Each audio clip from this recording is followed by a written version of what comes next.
नमस्कार. उद्या आहे मंगळवार आणि उद्या आहे भोगी. काहीच नाही केले तरीही चालेल, पण तुम्हाला हे एक काम करायचे आहे. उद्या कोणत्याही परिस्थितीत तुम्हाला अंघोळीच्या पाण्यामध्ये ही एक वस्तू टाकूनच स्नान करायचे आहे. सर्व बाधा दूर होतील, दारिद्र्य संपेल, प्रगती होईल आणि सौभाग्य देखील तुमचे अखंड टिकून राहणार आहे. तर त्यासाठी तुम्हाला अंघोळीच्या पाण्यामध्ये अशी कोणती वस्तू टाकायची आहे आणि कोणत्या वेळेत टाकायची आहे, सविस्तर माहिती आपण या व्हिडिओमध्येच बघणार आहोत. त्यामुळे व्हिडिओ स्किप न करता शेवटपर्यंत बघा. माहिती आवडल्यास लाईक, शेअर, सबस्क्राईब करा. आणि हा दिवस सूर्यदेवताला समर्पित आहे, म्हणून तुम्ही या दिवशी ओम घृणी सूर्याय नमः हे कमेंटमध्ये लिहायला अजिबात विसरू नका. तर आपण हे कोणती वस्तू टाकणार आहोत हे पुढे बघणारच आहोत. 3 दिवसाचा हा सण अत्यंत महत्त्वाचा आहे. म्हणजेच संक्रांत, त्याच्या आदल्या दिवशी भोगी आणि दुसऱ्या दिवशी किंक्रांत. हे तिन्ही दिवस अत्यंत महत्त्वाचे आहेत. नवीन वर्षातील हा पहिला सण आहे आणि या सणाच्या सुरुवातीने सर्व सणांना सुरुवात होत असते. वेगवेगळे सण यानंतरच सुरू होतात. यानंतर याच महिन्यामध्ये रथसप्तमी देखील येते. रथसप्तमीचे देखील विशेष महत्त्व आहे. संक्रांतीपासून रथसप्तमीपर्यंत हळदी कुंकू समारंभ हा चालत असतो. तर संक्रांत हा सौभाग्यवतीचा सण आहे. त्यामुळे तुम्हाला हा विशेषतः योग्य पद्धतीने आणि नियमानुसारच साजरा करायचा आहे, ज्यामुळे तुम्हाला त्याचे फळ शीघ्र आणि चांगल्या पटीने प्राप्त होते आणि तुम्हाला आशीर्वाद देखील देवांचे कायम तुमच्यावर राहतात. तर उद्या ही भोगी जी आहे, तर भोगीच्या दिवशी भोगीची भाजी करण्याला विशेष महत्त्व आहे. या दिवशी प्रत्येक घरामध्ये ही भोगीची भाजी बनवली जाते. त्यासोबतच बाजरीची भाकरी आणि त्याला तीळ लावलेले असतात अशी भाकरी बनवली जाते. याचा नैवेद्य देखील देवाला अर्पण केला जातो. अनेक ठिकाणी भोगीच्या दिवशी भोगविडे करण्याची देखील परंपरा आहे.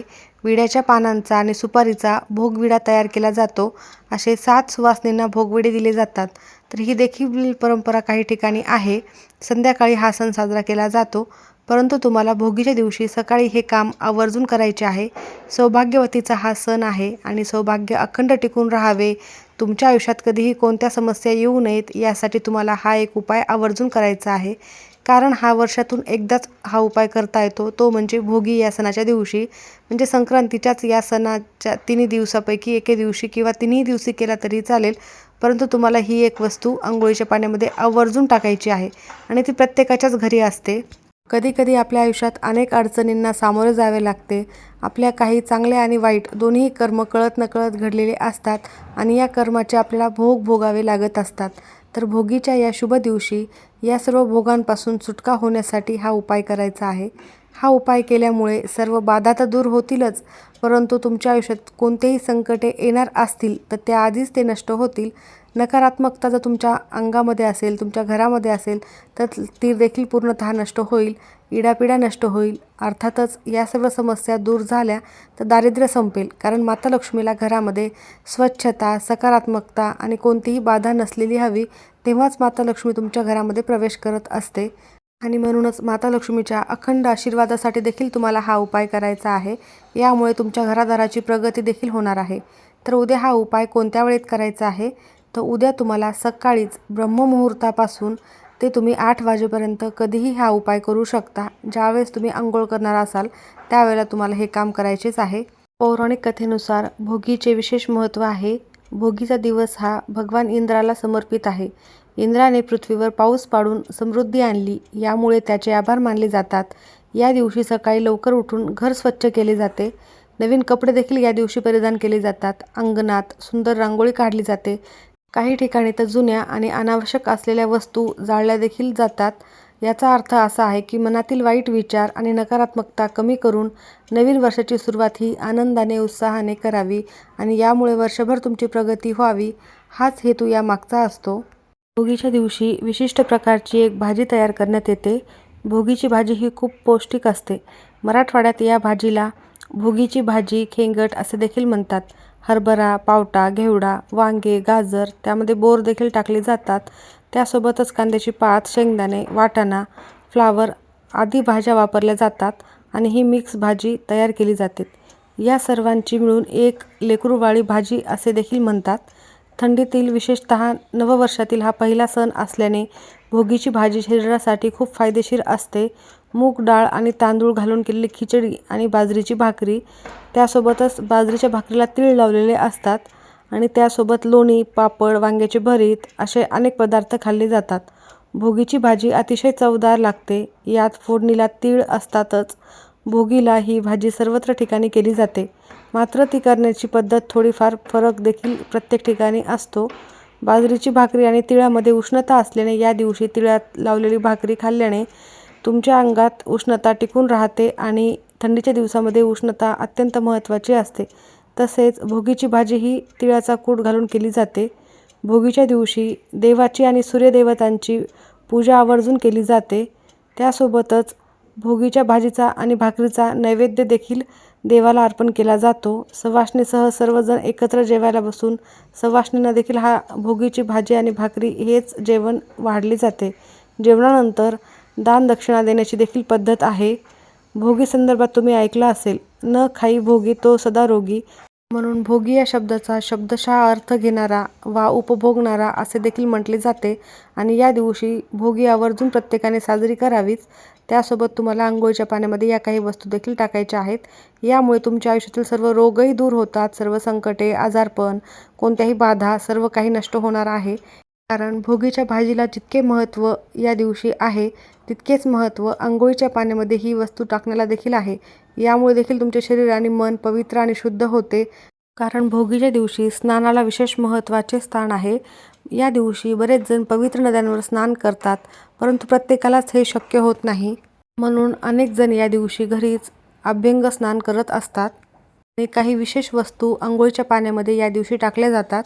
या वस्तू जर आपण अंघोळीच्या पाण्यामध्ये टाकल्या तर आपले आधीचे कोणतेही पाप असो, वाईट कर्म असो, भोग असो, ते पूर्ण संपत असतात आणि सकारात्मक ऊर्जाही प्राप्त होते. तुमच्या आयुष्यात सतत जर काही ना काही बाधा येत असतील, तुमचे कोणतेही कर्म जे आहेत, जे वाईट असो किंवा चांगले, त्याचे भोग तुम्हाला भोगावे लागतच असतात. तर वाईट कळत नकळत झालेल्या कर्मांचे भोग तुम्हाला भोगावे लागत असतील तर हा उपाय तुम्हाला करणे महत्त्वाचे आहे. तर हा उपाय करण्यासाठी तुम्हाला उद्या सकाळी लवकर उठायचे आहे. शक्यतो तुम्ही ब्रह्ममुहूर्तावरच हे स्नान करायचे आहे किंवा तुम्ही ज्या वेळेला अंघोळ करणार आहात त्यावेळेस हे काम करा.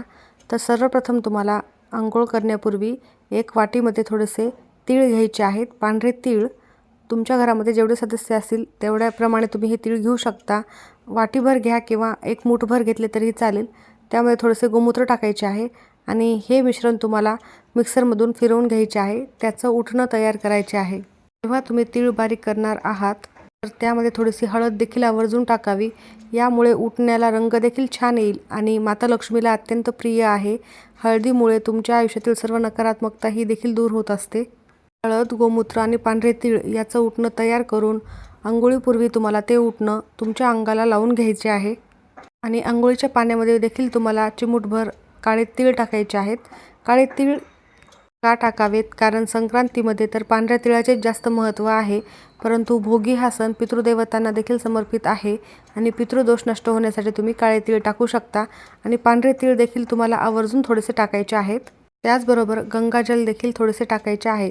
जर तुमच्याकडे गंगाजल नसेल तर जिथे पूजा साहित्य मिळते तिथे 5-10 रुपयाला एखादी छोटीशी बॉटल मिळते, ती आवर्जून घरात आणून ठेवावी. ही प्रत्येक कोणत्याही अमावस्या, पौर्णिमेला किंवा विशेष तिथीवर पवित्र नद्यांमध्ये स्नान करण्याला महत्त्व असते, परंतु प्रत्येकाला शक्य नसेल तर हे गंगाजल तुम्ही घरीच अंघोळीच्या पाण्यामध्ये टाकून स्नान करू शकता. अत्यंत सोपे काम आहे, फार याला वेळ देखील लागत नाही.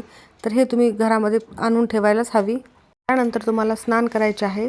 स्नान करत असताना ओम नमो भगवते वासुदेवाय नमः किंवा गंगे चमुने चैव गोदावरी सरस्वती नर्मदे सिंधू कावेरी जलेस्मिन सन्निधी गुरु या मंत्राचा देखील जप करायचा आहे.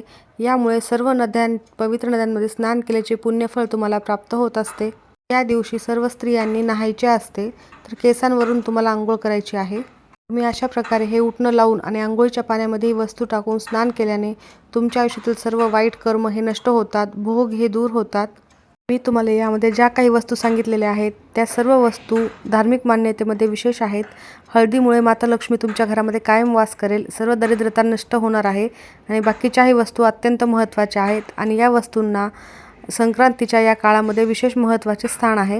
म्हणून तुम्ही आवर्जून उद्या ह्या तिन्ही वस्तू अंघोळीच्या पाण्यामध्ये टाकायच्या आहेत.